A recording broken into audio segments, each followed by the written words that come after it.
Dalam program Dhammakatha kali ini, Bante akan melanjutkan penjelasan tentang dasa punya kiriya watu, yaitu adalah 10 basis perbuatan bajik. Nah, kali ini Bante akan menjelaskan tentang apacayana. Ya. Apacayana sering diterjemahkan sebagai penghormatan. Nah, yang kedua Bante akan jelaskan tentang weya waca. Weya waca sering diterjemahkan sebagai pelayanan. Jadi penghormatan dan pelayanan juga merupakan salah satu ya atau salah dua dari 10 perbuatan bajik. Ya, 10 basis perbuatan bajik. Nah, yang pertama dulu Bante akan menjelaskan tentang apacayana. Dari kata apacayanti etenati ti apacayanang, ya. Apacayanang. Nah, apa itu apacayanti etenati apacayanang, ya? Nah, di sini dijelaskan bahwa karena ya atau dengan niat kusala, ya, kusala cetana. Dengan kusala cetana ini, ya, etenati dengan kusala cetana ini apacayanti, yaitu penghormatan atau menghormat, ya. Jadi cetana yang menghormat, yang menimbulkan rasa hormat, gitu ya. Nah, itulah yang disebut sebagai apacayanang. Oleh sebab itu diterjemahkan sebagai penghormatan. Nah, penghormatan ini kepada siapa? Kepada orang yang memiliki kualitas yang lebih tinggi daripada kita. Nah, misalnya kepada orang tua, kepada orang yang menjalankan sila lebih tinggi daripada kita, atau kepada para pertapa, kepada Buddha, kepada Dhamma, kepada Sangha, ya. Orang-orang yang memiliki kualitas batin yang lebih tinggi daripada kita, latihan yang lebih tinggi daripada kita. Nah, orang-orang inilah yang pantas mendapatkan penghormatan kita. Nah, jadi penghormatan juga merupakan sebuah kebajikan, ya. Kalau tanpa diiming-imingi, ya, atau tanpa diikuti oleh niat yang buruk, seperti untuk mendapatkan ketenaran, untuk mendapatkan nama baik, image yang baik, atau untuk mendapatkan proyek atau penghasilan, ya. Nah, dengan niat yang seperti itu, tentu itu bukan penghormatan yang asli. Nah, penghormatan yang asli adalah dilakukan dengan tulus, jujur, ya, dengan lurus. Nah, contoh cerita orang yang mendapat manfaat dari melakukan apacayana ini seperti apa? Di dalam Tipitaka misalnya, ya, Mata Kundali. Ya, kita juga tahu di cerita Dhammapada, ya, Mata Kundali sangat terkenal.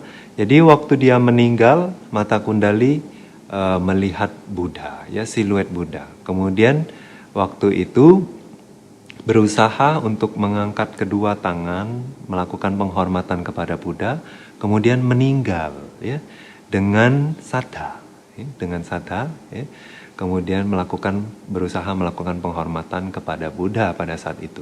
Nah, akhirnya meninggal, ya, lalu meninggal menjadi dewa karena kebajikan itu, ya, karena kebajikan itu dia menjadi dewa. Nah, ini manfaat dari apacayana, ya, melakukan penghormatan. Nah, tentu banyak, ya, cerita-cerita lainnya, misalnya juga di momen sebelum meninggal itu, ya, waktu sebelum meninggal itu ada seorang biku tua, ya. Jadi ada 2 biku. Biku yang pertama itu anaknya masih muda dan sudah mencapai arahat. Nah, bapaknya biku tua, ya, jadi biku sudah tua. Nah, waktu muda dia adalah pemburu, ya, biasa dia berburu babi, ya, di hutan. Nah, biasanya dia bawa anjing-anjing hutan membantu dia berburu, ya, korban buruannya. Nah, pada saat dia meninggal, meskipun dia seorang biku, sudah mendekati meninggal, ya, belum meninggal. Nah, waktu itu muncul nimita yang tidak baik, ya, gati nimita.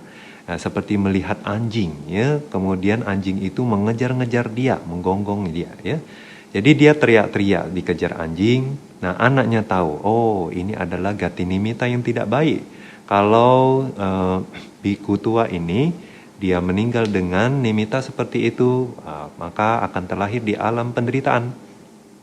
Jadi anaknya bawa bapaknya ini ya, yang mana keduanya adalah biku, kemudian suruh samanera mengumpulkan bebungaan, kemudian menandu sang bapak ini ke Cetia, ke depan pagoda, lalu melakukan persembahan, ya, membantu dia memberikan persembahan ke pagoda, ke Cetia, ya, bunga-bunga tersebut. Kemudian setelah melihat pemandangan ya bunga-bunga tersebut di Cetia, nah pikirannya juga mulai sadha, muncul sadha, ya akhirnya dia melakukan penghormatan ke Cetia. Ya, nah dengan demikian batinnya meninggal dengan penuh penghormatan, dengan penuh sadha. Akhirnya terlahir di alam sugati, ya, terlahir di alam dewa. Lolos dari alam penderitaan. Nah, inilah manfaat dari apacayana. Masih banyak lagi kalau kita lihat di dalam Tipitaka. Ya. Nah, dasa punya Kiryawatu yang kedua ingin dibahas di dalam program Dhammakatha kali ini adalah Wea Wacang. Nah, dari kata mana? Ya, biasa diterjemahkan sebagai pelayanan. Oke.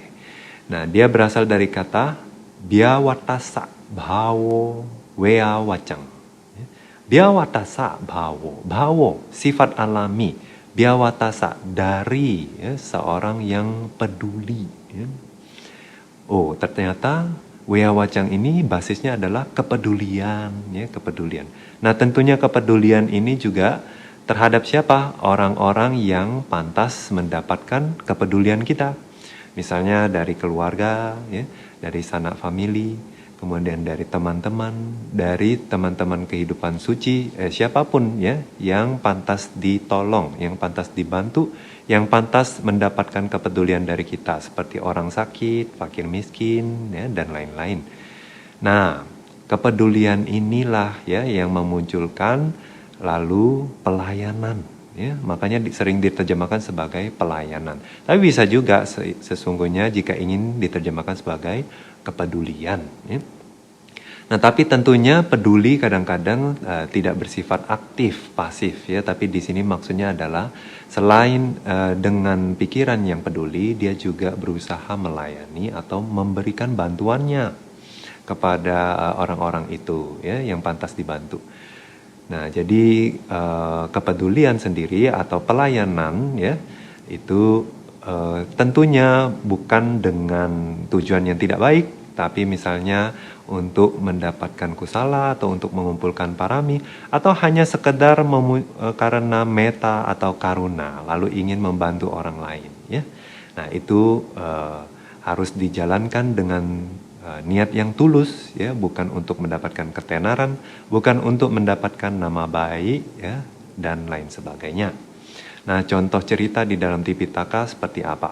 Ya, misalnya Sang Buddha sendiri, ya, memberikan contoh di dalam Mahawagawinaya Pali, ya, di sana Buddha bilang bahwa melakukan pelayanan kepada biku yang sakit, ya, teman-teman spiritual yang sakit, itu merupakan sesuatu yang mulia, ya, karena waktu itu Buddha sedang berkeliling memantau wihara. Nah, waktu itu melihat ada satu biku, ya, namanya Puti Gata Tisatera, ya. Waktu itu Bante ini dia sakit, ya, banyak penyakit kulit, ya. Kemudian sampai penyakit kulitnya itu menggerogoti sampai ke tulang-tulangnya. Jadi tulang-tulangnya rapuh sekali. Jadi akhirnya karena tulang-tulangnya juga sangat rapuh, ya, badannya juga sangat lemah, ya. Tubuhnya karena penyakit kulitnya itu lalu memunculkan bau yang tidak sedap, ya. Akhirnya dia ditinggalkan, ya, sama teman-temannya. Akhirnya dia terkapar, ya, di lantai. Jadi tidak ada yang melayani, tidak ada yang membersihkan, ya, sehingga dia menderita dalam kubangan kotorannya sendiri, ya.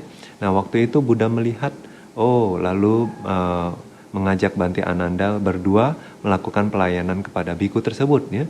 Nah, di sini seorang Buddha, ya, seorang Buddha sendiri memberikan contoh bahwa pelayanan itu juga pantas dilakukan, ya, adalah hal yang mulia. Nah, kemudian contoh misalnya Bhante Sariputta. Kita tahu Bhante Sariputta juga sudah mencapai arahat, ya, tapi pelayanannya kepada sangga luar biasa. Bagaimana?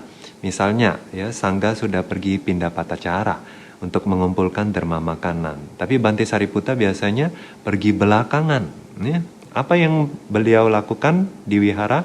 Beliau cek dulu wihara. Ya. Misalnya ada daerah yang kotor atau misalnya ada sampah, beliau pungut.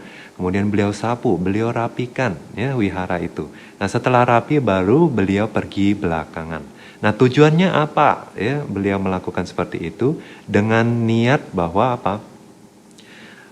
Kalau misalnya ada tamu, khususnya mereka yang tidak memiliki keyakinan kepada Buddha, Dhamma, dan Sangha khususnya ya, jika mereka datang ke wihara ngelihat semua berantakan ya, wihara kosong berantakan seperti ini, nanti sadanya menurun, merosot ya, atau bahkan bisa mengkritik, mengecam. Nah, tapi kalau dalam keadaan rapi ditinggalkan, bersih ya, mereka bisa bahkan muncul keyakinan. Nah, apalagi mereka yang sudah memiliki keyakinan, jika melihat wihara dalam keadaan rapi, nah, keyakinannya pun semakin besar. Nah, itu tujuan Bante Sariputta ya, kepedulian beliau sehingga beliau berusaha melakukan pelayanan kepada sangha. Nah, misalnya juga seperti Bante Dabba Malaputta. Ya. Bante Dabba Malaputta dari semenjak usia 7 tahun sudah mencapai tingkat kesucian arahat. Ya, tapi waktu Bante Dabba Malaputta sudah menjadi seorang biku, ya, dia berpikir bahwa oh saya sekarang sudah arahat. Kira-kira apa saya bisa melakukan pelayanan untuk sangha? Ya.